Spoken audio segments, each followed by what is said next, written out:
passe la première avec le pied sur le frein, on ne sait jamais. Donc là, ça démarre pas. Si je fais ça, hop,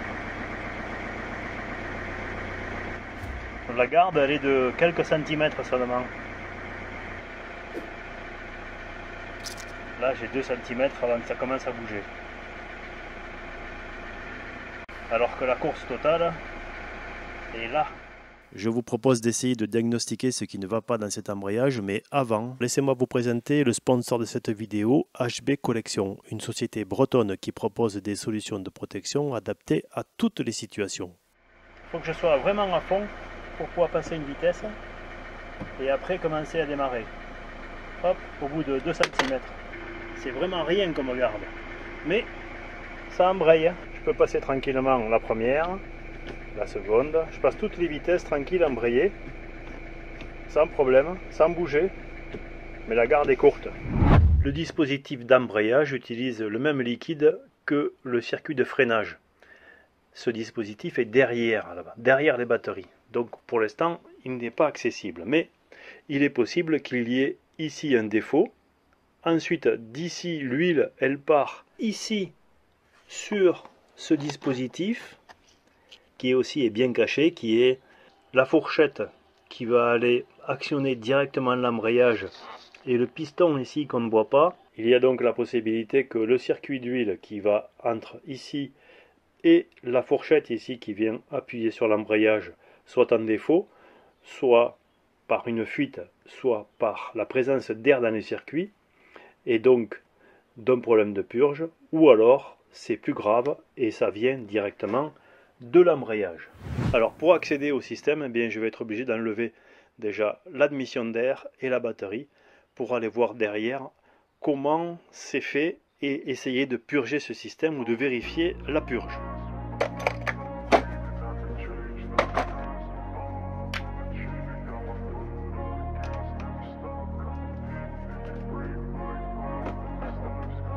I wanna be the best in the game, invest in my name, check no restraints, I'm obsessed with the pain, I ingest, I retain, assess and I change, possessed by the thought I'll be free one day from society's restraints, money, clout and fame, mud disease. Bon, sur ce modèle, il n'y a pas de fixation de la batterie.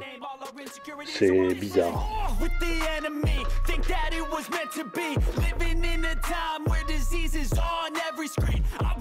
On déconnecte la carte d'injection.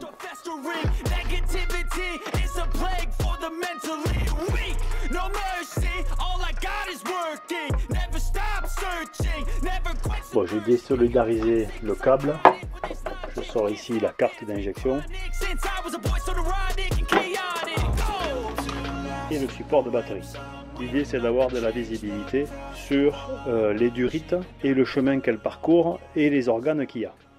Avant d'entrer dans le vif du sujet, parlons du sponsor de cette vidéo, HB Collection. Cette entreprise bretonne propose des solutions de protection adaptées à toutes les situations et à tous les équipements de la maison. Je vais vous montrer en détail l'une d'entre elles. Quand vous avez déjà eu des impacts de grêle sur la voiture et que vous voyez arriver de tels nuages, vous êtes rassuré de pouvoir protéger votre véhicule contre d'éventuelles chutes de grêle. 3 tailles sont disponibles. Elle a une épaisseur de 5 mm sur le dessus pour absorber les chocs dus à la chute de grêlons. Elle est revêtue d'une surface réfléchissante pour refléter les UV et réduire l'absorption de la chaleur en été. L'intérieur de la bâche possède un revêtement doux pour limiter les frottements et ne pas abîmer la carrosserie. Des sangles d'arrimage la maintiennent par grand vent pour qu'elle conserve sa place. Et enfin, des aérations sont prévues pour faire circuler l'air sous la bâche. Elle se pose très simplement en moins de 5 minutes.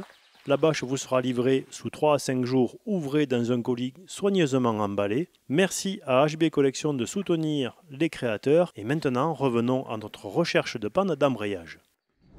Ici, on voit mieux ce qui se passe au niveau de l'embrayage. On a ici la fourchette qui rentre à l'intérieur et qui vient appuyer sur la butée. On a ici un piston qui va venir appuyer sur cette fourchette. On suit ici la durite qui monte ici, et qui va derrière là-bas. Et derrière quoi? Derrière l'arrivée de carburant qui est ici. On a le circuit de freinage ici, et derrière l'arrivée de carburant, il y a l'embrayage. Donc il va falloir qu'on continue à démonter pour pouvoir y accéder. On a un niveau qui est correct, et on n'a pas de fuite. Donc c'est une bonne chose, ou tout du même pas de fuite visible. Je continue à démonter. Voilà, donc là on a déposé la cartouche filtrante de gasoil, et on voit derrière là-bas le mètre cylindre d'embrayage, avec l'arrivée d'huile en gros diamètre noir et le départ en tuyauterie métallique sous pression. Et dessous, ce qui est un petit peu rouillé là, c'est un système d'amortissement qui permet d'éviter les chocs au niveau de la pédale ou d'avoir une sensation plus douce au niveau de la pédale. Alors j'ai fait une purge d'air et ça n'a rien changé. Par contre, en enlevant le capuchon du levier d'embrayage et en passant l'aimant de la caméra ici, c'est quand j'ai passé la caméra que j'ai vu qu'il y avait quelque chose qui n'allait pas. Donc là on voit bien commencer à l'intérieur, c'est vraiment pas propre, et ce qu'on récupère c'est pas très joli. C'est de la limaille mélangée à la graisse, et il y en a partout. Et si on rajoute à ça le fait qu'il y a pas mal de jeu dans le levier, ça c'est plutôt le signe qu'il y a soit un embrayage cassé, un diaphragme cassé, soit une butée qui est cassée. Je dis ça parce que ce disque d'embrayage n'a pas de rattrapage de jeu et que cette butée est poussée par un levier, tout simplement. Donc le diaphragme doit pousser le levier. Parce que là, il ne devrait pas y avoir la possibilité de reculer comme ça. C'est bizarre. Je suis quand même inquiet sur l'embrayage. Même si on me l'a vendu pour avoir un embrayage neuf remplacé il y a moins de 10 000 km. Peut-être qu'il a été mal monté, peut-être qu'il y a autre chose. Je ne sais pas trop ce qu'il y a. Je vais remonter en état parce que j'ai pas les pièces, donc c'est pas la peine de démonter. Je vais commencer à m'informer et je vais très certainement être obligé de revenir ici. Allez, je remonte ce cache-poussière correctement. En l'état, c'est plutôt quelque chose qui empêche les limailles de sortir plutôt que la poussière de rentrer. Mais bon, je le remonte, sachant que ici, il y a une vidéo dans laquelle ce dispositif-là, qui est un absorbeur de choc et qui, soi-disant, ferait qu'on n'ait pas la course. Moi, j'ai 13 mm de course quand j'embraye et quand je débraye. Ici, il n'y a pas de purge. Il y a peut-être une bulle d'air coincée ici dans ce col de cygne. Ça, c'est tout à fait possible. Mais on la chasse justement en allant ici purger à ce niveau-là. Exactement ici, avec ce purgeur. Pour passer les vitesses, il faut embrayer à fond, certes, mais une fois qu'on a embrayé à fond, même un moteur arrêté, on passe à les vitesses normalement. Voilà, marche arrière y compris. Donc ça embraye. Le problème c'est la course, c'est tout mou. C'est tout mou jusque là. Là j'ai vraiment une pédale toute molle. Je vais donc remonter tout ce que j'ai démonté et pour utiliser la voiture et chercher des explications. Chercher si je trouve la course qu'on doit avoir ici au niveau du levier de l'embrayage. Et puis chercher à savoir si cette histoire de choc absorbeur ou d'absorbeur de choc ici au niveau du mètre cylindre c'est crédible ou pas quoi. Et pourquoi j'ai autant de jeux au départ de la pédale. Je vous donne rendez-vous donc dans une prochaine vidéo quand j'aurai trouvé plus d'éléments là-dessus. En attendant, je remonte. Si vous avez aimé la vidéo, pensez à mettre un pouce levé, pensez à vous abonner pour revenir me voir.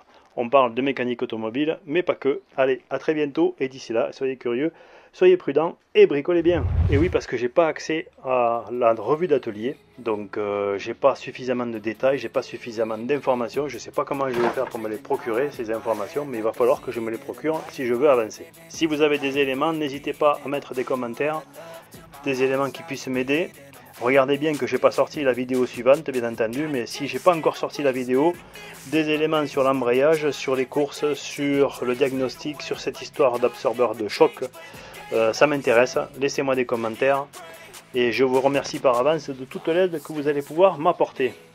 Mais c'est souvent comme ça quand on fait de la mécanique et qu'on n'a pas les documents, eh bien on cherche, on démonte, on remonte, et là, eh bien c'est ce qui va se passer.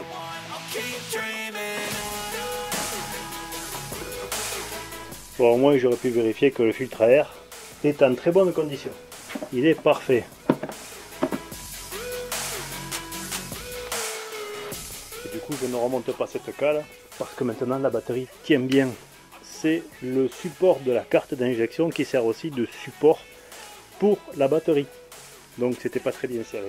Je vais continuer à utiliser la Kia parce que l'autre voiture est arrêtée. Il faut que je change la courroie de distribution. Je suis arrivé au maximum de ce que je peux faire et la courroie d'accessoires a un problème. Donc je ne peux pas attendre. Vous allez voir un épisode sur le changement de la courroie de distribution, la courroie d'accessoires, et après je reviendrai sur la Kia. Donc plusieurs épisodes de mécanique en perspective. Je suis prêt, j'ai tout installé.